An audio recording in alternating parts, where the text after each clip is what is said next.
Welcome to the Building Texas Business Podcast, where we share stories of leadership, innovation, and success from business leaders who know what it takes to build great organizations.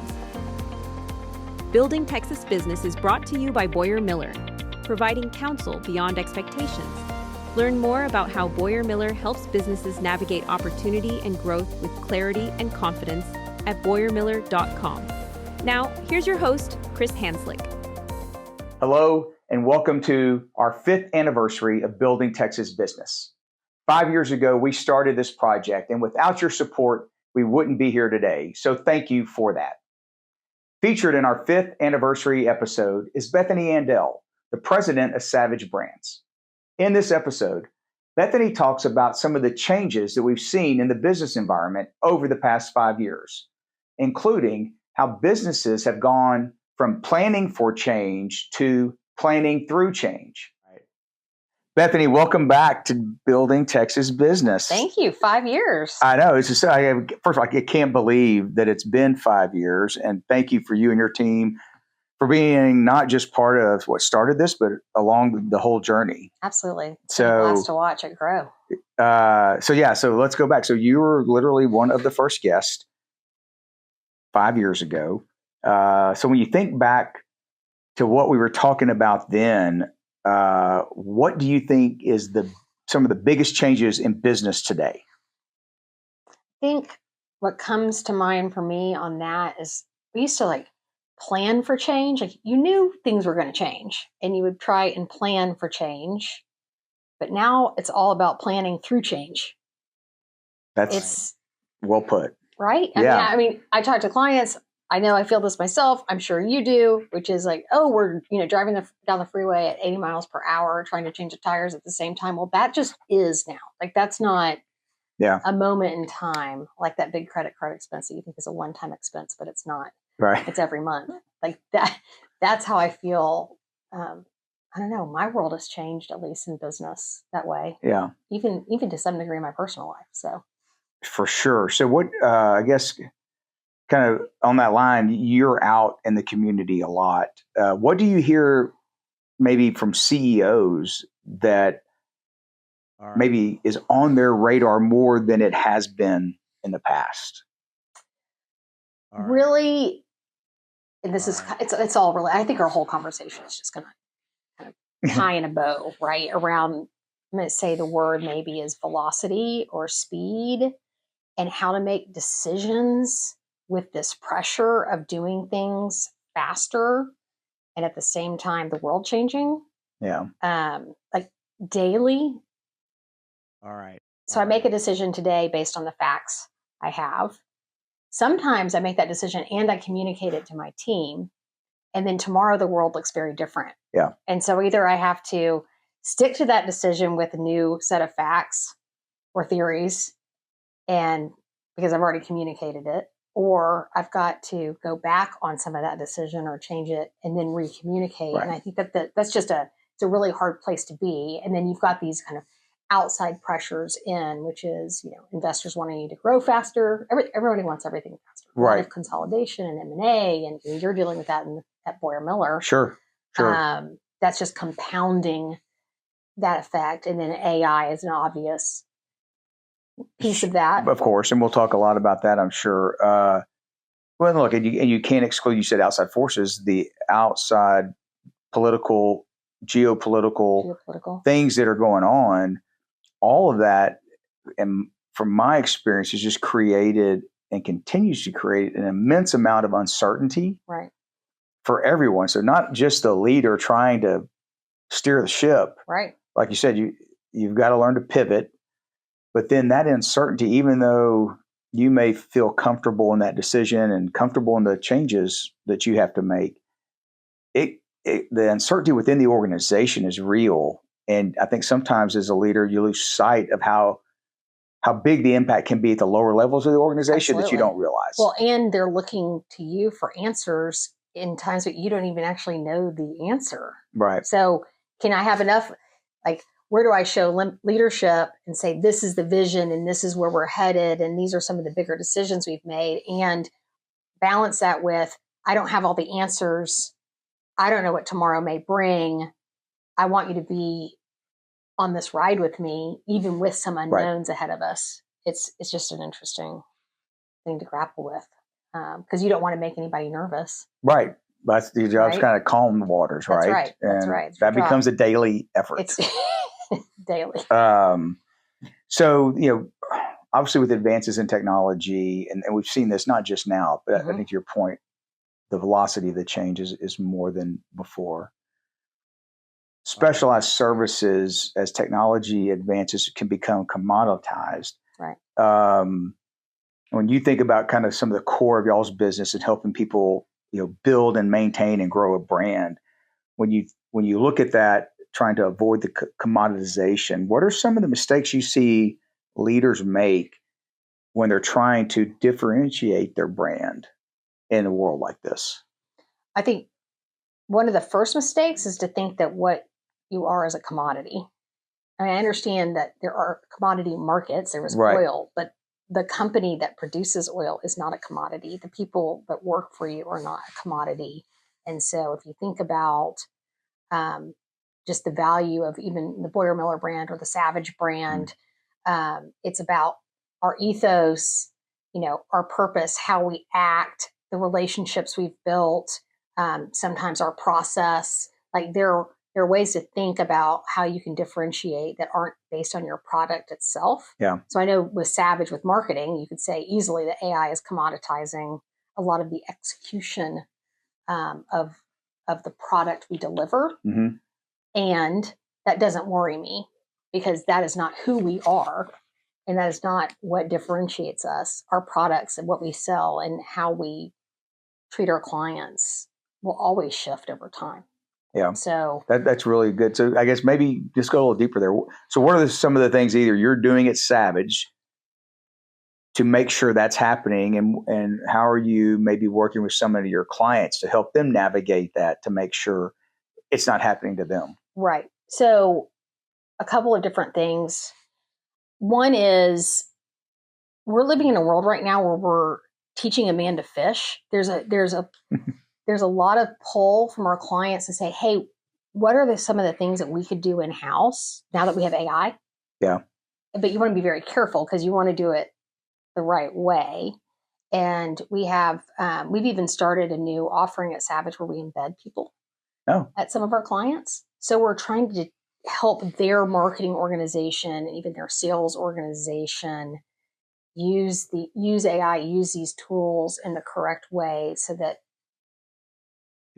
they can set themselves up correctly. If they're not going to use an agency, if they're choosing to do it in-house, that's one thing. Well, one thing about AI, right, is if used right, can be very powerful. If used wrong, can be very powerful in a negative way. Absolutely. It can really impact your credibility. Yeah. So you've got that whole trust, the whole trust conversation is really big right now. I'm sure you're talking about it. The other is maintaining control of your voice. So AI is great because it can do a lot of things for you, but it can't create who you are. And so that's the other piece of, if you think about big brand, is helping train models, train agents on who you are, how you sound, how you want to talk, who your audience is and how they need to be brought into the fold of a Boyer Miller, of a Savage, et cetera. And so helping our clients figure that out. So obviously with the influx of all of that, and I think the way AI is influencing things and just technology advances, as well as more and more digital world, more and more businesses using social media and digital media and content to get their messages out. Right. How do you help people and companies separate their brand as one that kind of earns trust versus is just kind of noise and gets maybe just attention? But because there's a difference there, right? We're getting flooded with it, but how do you rise to the top? And what are some of the things that Savage does with its clients to help them rise to the top to become that trusted brand?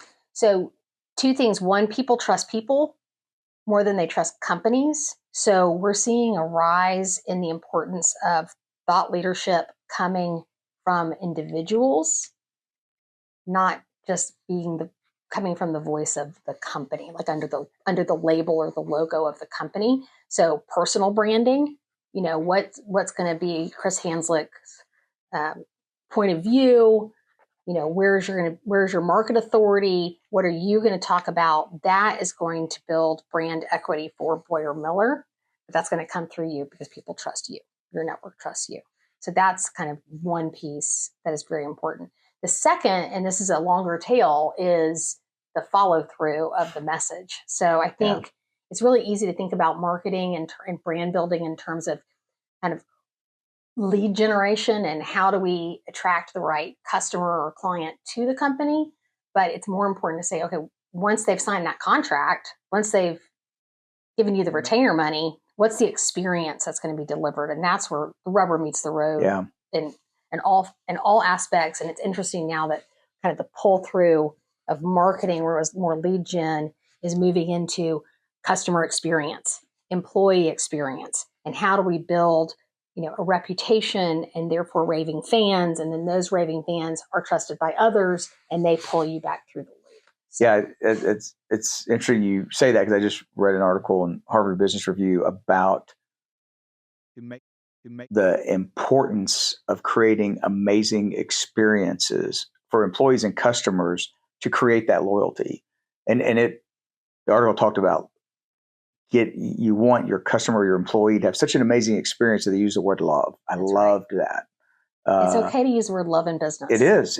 And it is. That may be one of the biggest changes in the last maybe 5 years, right? Yeah. And I know there's a Houston-based company that has written a couple books now about love as a strategy. Mm-hmm. And so I think it sounds like that's kind of what your team is seeing and trying to help clients. You just mentioned that the brand starts really with individuals and not companies. And you and I both agree, right? I think everyone does, but companies are basically an accumulation of individuals. That's right.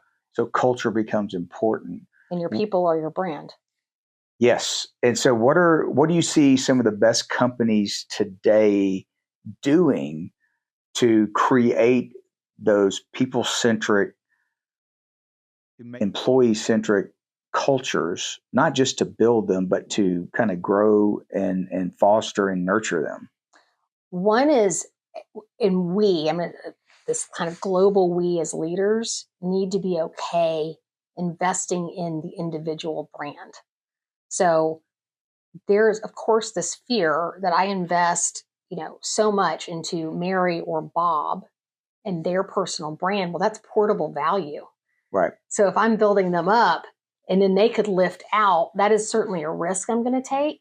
But at the same time, I'm helping develop that person as a coach, as a mentor, as their brand.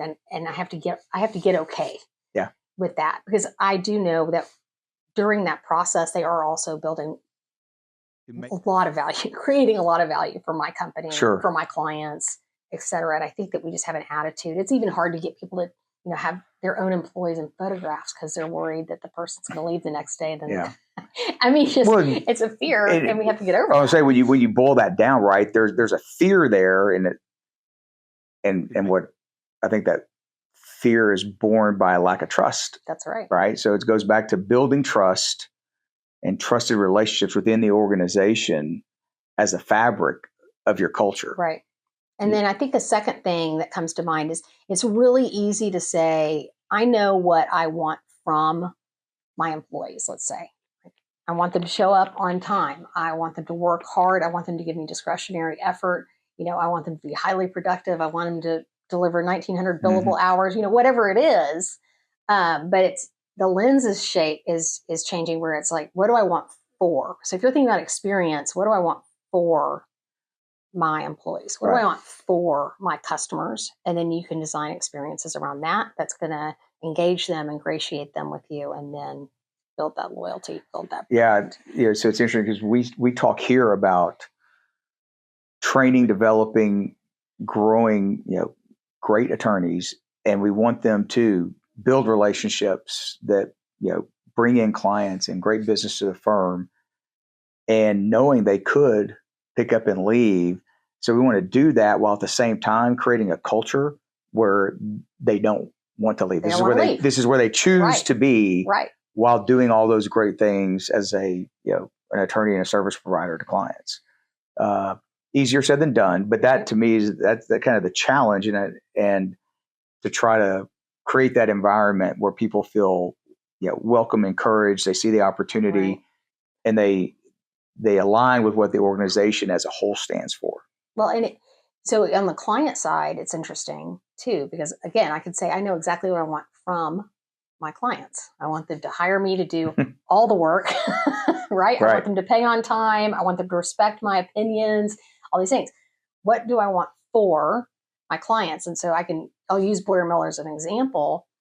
Like y'all offer office space. Like I can come up here and use some office space or have an event, and there's a generosity and spirit that's given to me. It's you want me to have a way to commune and bring people in, and et cetera. And the company Improving does the same thing. And it's just a little shift. Yeah. And say, I want these things for my clients, and that's going to come back in spades. And it's really that learning to look at it from the customer client perspective, right? Yep. And what are they looking for from us, as opposed to what can we give them, right? I mean, it's like, because it's different. It can be right. Maybe the same thing said differently. So, and if that's the case, you're still two ships passing in the night.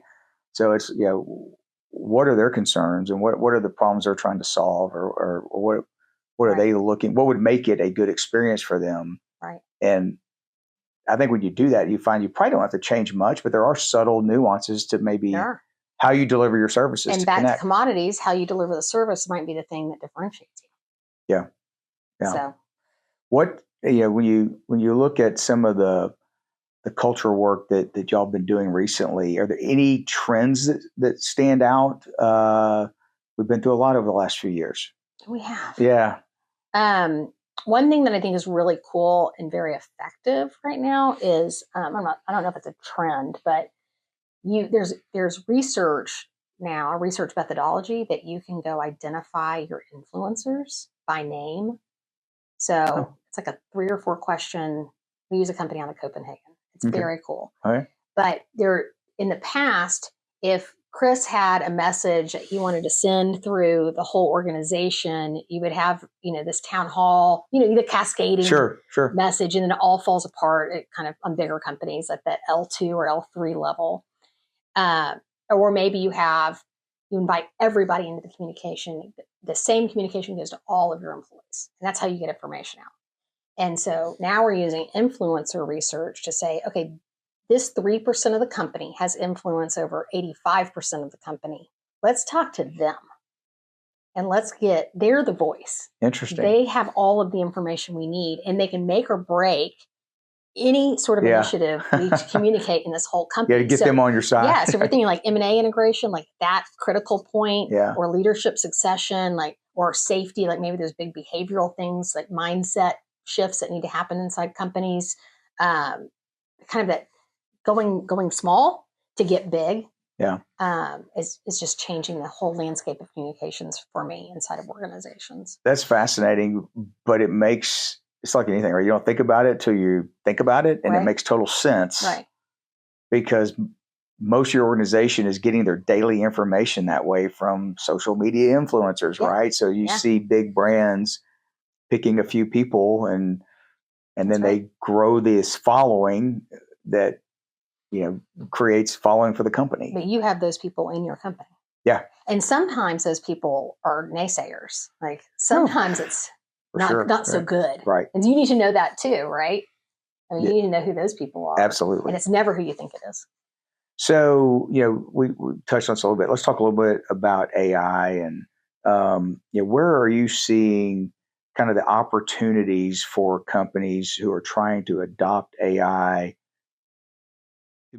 but doing so they don't use the humanity and personal touch within their business? Well, this may be a weird answer to this question, but we're all for weird answers here. I think we need to stop thinking of AI as a tool and start thinking of AI as a teammate. Yeah, well, that's a big mindset. So That's a big. I would think based on everything I hear and see and read, we're not there yet. We're not there yet. Yeah. But we all have to like just kind of shift our thinking to, and I was just at a conference and a company was presenting and they showed their org chart, and their org chart had AI agent boxes named. Wow. Like Susan, Mark, etc. And the way they're thinking about their whole organization now is how to get work done, not necessarily thinking about the roles themselves. So maybe in the future, we don't hire a director of this or a coordinator of this. Maybe we reorganize our whole organization based on how the work is going to get done, and AI teammates are integrated into that. Into the workflow which process. Is mind-bending. Yeah. Yes. Yeah. Because it shapeshifts the whole traditional model of an org chart. So that's one thing. And I think I'm feeling like we're leaning more heavily into humanity. So the more we adopt AI, to me, it's not about replacing people at this point in my world. It is, those people are becoming a lot more efficient. Now I've got an opportunity to leverage those people at their highest and best use, which is typically at a very human level, building better relationships, creating better one-on-one experiences or group experiences, providing strategy, creating, thinking, those things, and then having AI kind of augment or amplify what they're creating. And so what's still very human, and trying to lean a little bit more into that. It's certainly, I think what you hear is trying to soften the anxiety around. So it will eliminate some jobs. Let's be clear. Sure. And I think people have been clear about that. Sure. But it's not going to eliminate all. No. And I think it's about the companies and thereby the employees learning to embrace it and how to use it and leverage it to make themselves better and how they do their job better. Those are going to be the real winners as this continues to play out through the system. And I've told my team, the people that are going to lose their jobs because of AI are going to be because they haven't learned how to use and leverage AI for their jobs. Yeah. So I think that's really important. What kind of going back to kind of that branding?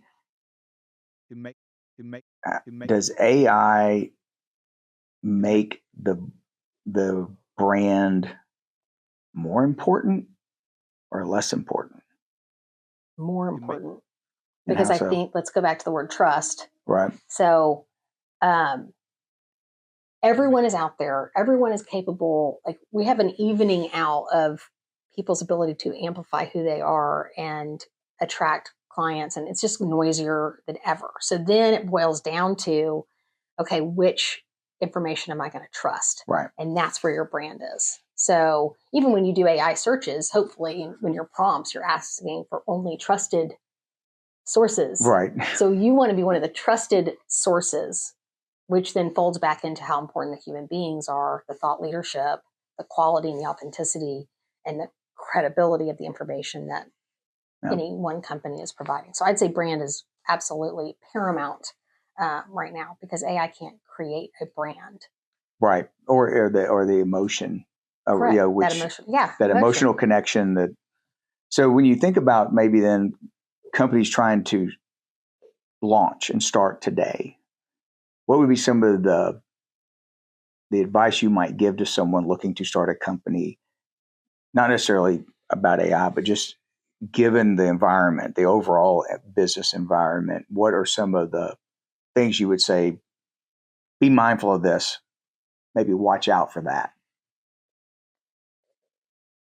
A couple of things. One is I would not rely on AI to get at the essence of who you are and what you want to be and what your vision is. Like, don't let AI make those decisions for you. You decide what the business is about, what you're trying to accomplish, what you want to be when you grow up, at least directionally. Right. Then you can use AI to say, okay, help me formulate a plan, or what should I include in the plan? or think about, and I would do that. But Yeah. I think it's so easy now to just ask AI everything. Right.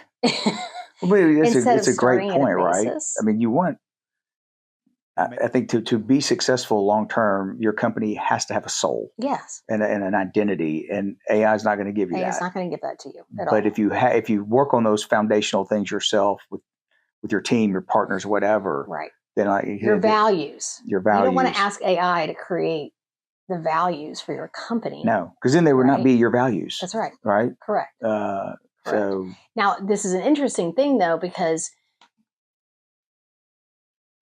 you and I have the value of age, experience. Shut your mouth. I'm not that old. Experience.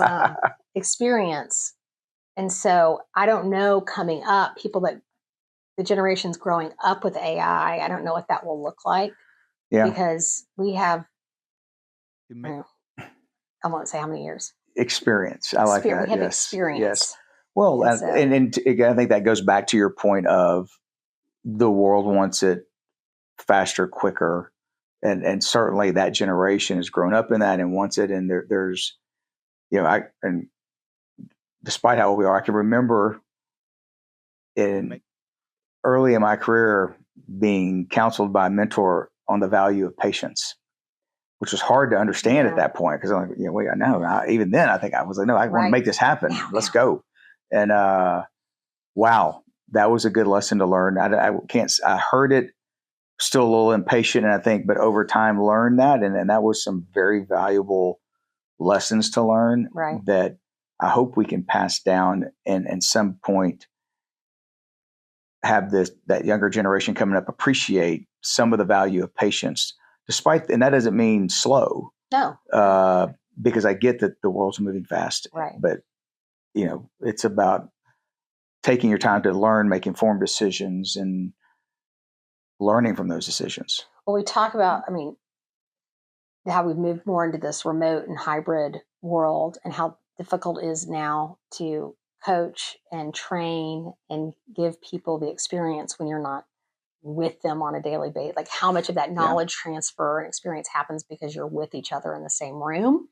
And now we're going to compound that with AI, which people are relying on AI for the knowledge, right? Or maybe for the training. Well, it's all of the knowledge and experience that trained AI to begin with, or that's put the information out there. So it's just a weird. Yeah. We still need experience to feed the knowledge and and look, I think that there's a lot that's been written recently that one of the next challenges is, especially in any organization in those years 1 through 5, certainly maybe 1 to 10, whatever, where you're really learning whatever industry you're in and learning the business. And we did that through experience and in the office and grinding it out. And there's a lot of that work that AI can now automate and make more efficient. Right. So then your customers don't necessarily want to pay for that. So the business is forced to respond. So how are we going to train those first 5 to 7 years of experience when there's less of that work that can be done, and at least that maybe a customer or client's willing to pay for? And I think that's one of the big challenges that's out there that people are still trying to get their hands around. And what do you do with the hourly rate for a lot of professional service companies? It's going to be altered significantly. So, when you think about, I guess what we've been through in these challenges, when you look at yourself, how do you think you have evolved as a leader over these past 5 years? I have been reminded that I need to go first. Like I feel like just being your own guinea pig and not asking things from others that you're not willing to do yourself, and just having that expectation. It's easy to fall into, well, this is my lane and I'm the boss and I want you to do those things. Go do them. Let me know how it goes. And you're like, well, why isn't any of this stuff done? And that's not what leading is, right? So kind of going into the fire first is kind of just reacclimated with that world. And I love it. And what's interesting about it is that I'm like, oh yeah, this is fun. Yeah. Like I love I actually love being in the business. I like working on the business, but I really do enjoy kind of rolling up the sleeves and figuring it out with everybody else. There's a concept I learned recently about leadership, and it was the dance floor and the balcony. It's kind of what you're talking about is, as a leader, one of the things you need to determine is when is it appropriate to be on the dance floor in the middle, right, causing and creating or moving with the action, and when's it appropriate to get on the balcony and observe how that's being implemented and what's working, Sure. what's not. Yeah, that's kind of exactly what you're talking about. And it's hard because it all takes energy, time. Well, and yes, and a lot of people love because if you started the business, you're just used to being in it. That's where you're probably comfortable, Right. And you've got to learn to step out, so you can work on it. You speak on panels all the time and around. So what are some of the things you're hearing business leaders in this community talk about? It's two-part question. Where are some themes of opportunities and excitement that you're hearing about going forward? And then the reverse, where are you hearing some maybe concern or headwinds that people are maybe trying to plan for? I think that the opportunity right now is this idea of we have this chance to all reinvent ourselves. I think it's kind of an exciting time because, well, my company has to reinvent itself every this is just the life we lead. This is kind of outpaced technology and almost every month, right? And it's like, okay, what this month? So I'm used to it, but I've never been operating in a world where everyone is trying to figure it out at the same time. And that excites me because I like messiness. So I think that's one is like what is possible? What is the future that we can have? And let's experiment and see what's going to work for us. And then the risk is getting out over our skis and thinking that something like AI might be the end all be all to efficiency, to getting rid of employees, to, you name it. And then we've invested all of this time, all of this money, all of this effort in it, and it didn't deliver what we expected. So I'm cautiously optimistic about you and I spoke about this before, which is it's okay to slow down. Right. And do it right and try this and then try that and build over time instead of just trying to consume it all and do it all. So, and I think that, how you manage through that as a leader goes back to what we talked about earlier. It could have a positive impact, but if not done right, a negative impact on your culture. Yes, absolutely. And so then any kind of mind shifts, changes for you as you thinking about moving into the future differently than maybe what you would have done 5 years ago? I think, yes. So back to the idea of leaning more into humanity. I'm looking at Savage in ways I've not really looked at it before, which is what are our strengths? And our strengths are relational. Yeah. And so what am I willing to let go of that has been core to the business for a really long time?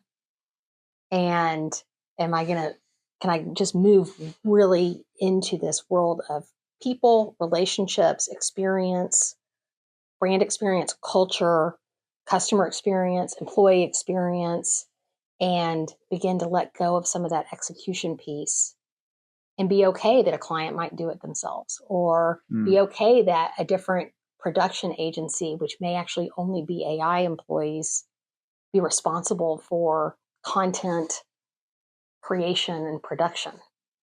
And then I become more of a consultancy. And that's just like where my mind starts to go is that's a huge shift for Savage. Sure. Like I mentioned, like we're now placing fractional designers and fractional. I never would have put that on our scorecard. Sure. So. But you've got, I think to your point, you have to continue to evolve and rethink your business and reinvent your business. That's right.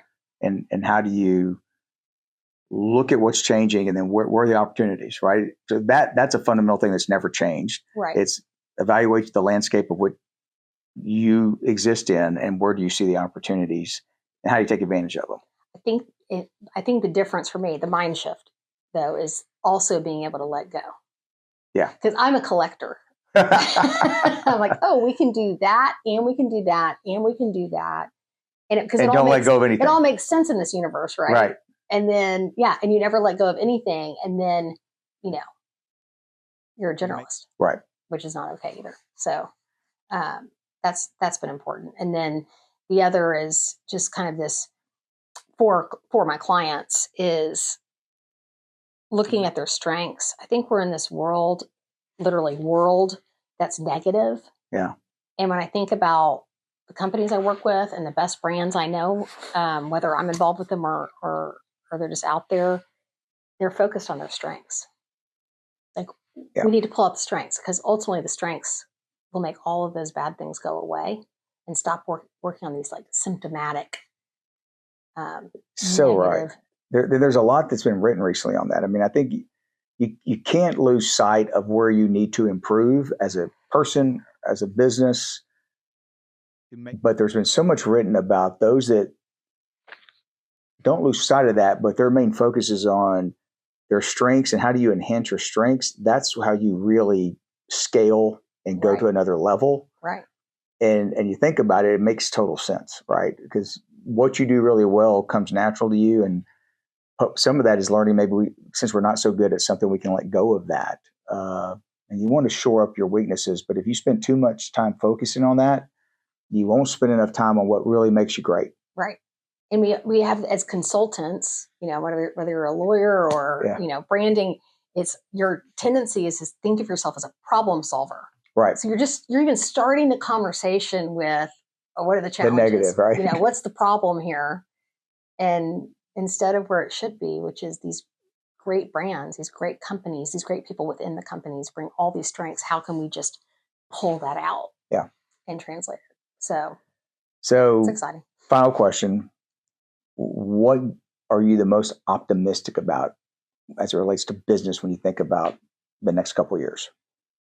I'm actually really excited about a younger workforce helping us figure this out. I mean, this is the coolest time to be in business. Like, think about how many different generations we have kind of colliding in here. Yeah. We have an intern that just started who's a sophomore at UT, and it's amazing just to like listen to her speak and see her perspective. And by the way, she doesn't really care that much about AI, which is so funny. I'm like, really? Maybe maybe the old people are like just like too nervous or too excited. I don't know. Yeah. And it will shake out. But I'm just excited to have kind of a younger workforce kind of show us what's new, what's relevant, and how these businesses can grow and change and more.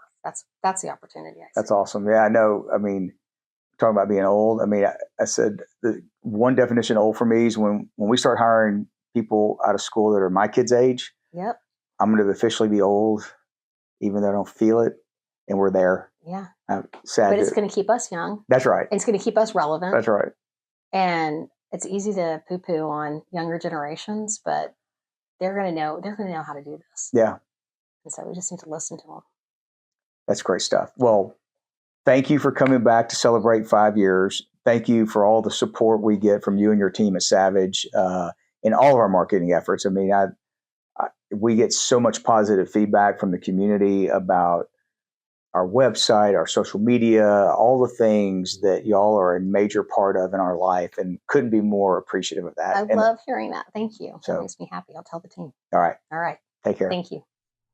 That's it for this episode of Building Texas Business.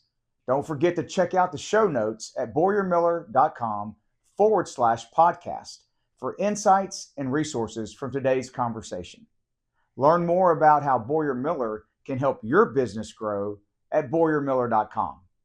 Thanks for listening, and we'll see you next time.